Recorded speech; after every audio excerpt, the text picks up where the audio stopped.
కబ్జాలు తిరుపతి రెడ్డి కబ్జాను రిలీజ్ చేయమనండి. తిరుపతి రెడ్డి కబ్జాలో ఉన్న శిఖం భూమిని రిలీజ్ చేయమను. అనుముల తిరుపతి రెడ్డి బిల్డింగ్ కూలగొట్టమను. రేవంత్ రెడ్డి కోస్గిలో కట్టిన రెడ్డి కుంటలో కట్టిన ఇల్లు కూలగొట్టమను. మంత్రి వివేక్ కట్టిన ఇల్లు కూలగొట్టమను.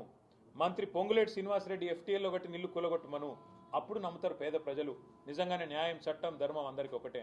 అంతేగాని కూకట్పల్లిలో బుచ్చమ్మ ఆమె ఇంటికి స్టిక్కర్ వేస్తే ఆమె ఉరిపోసుకొని చచ్చిపోయింది. ఎవడిస్తాడండి ప్రాణాలు తెచ్చి? రంగనాథ్ ఇస్తాడా? రేవంత్ రెడ్డి ఇస్తాడా? ఏం మాట్లాడుతున్నారు? సిగ్గుండాల. హైకోర్టు 65 సార్లు కంటెంప్ట్ ఆఫ్ కోర్ట్ ఒక అధికారి మీద చరిత్రలో ఎప్పుడన్నా ఉందా?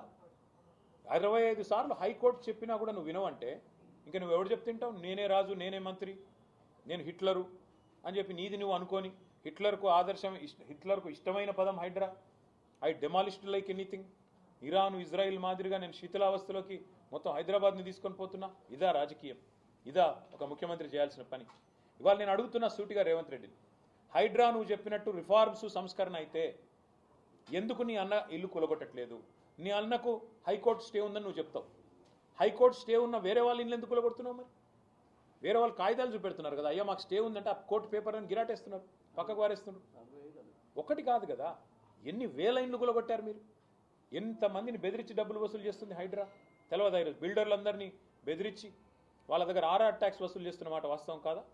ఒక్కొక్క బిల్డర్ దగ్గర ఇవాళ స్క్వేర్ ఫీట్కి 200 రూపాయలు తోలు తీసి వసూలు చేస్తున్నమాట వాస్తవం కాదా?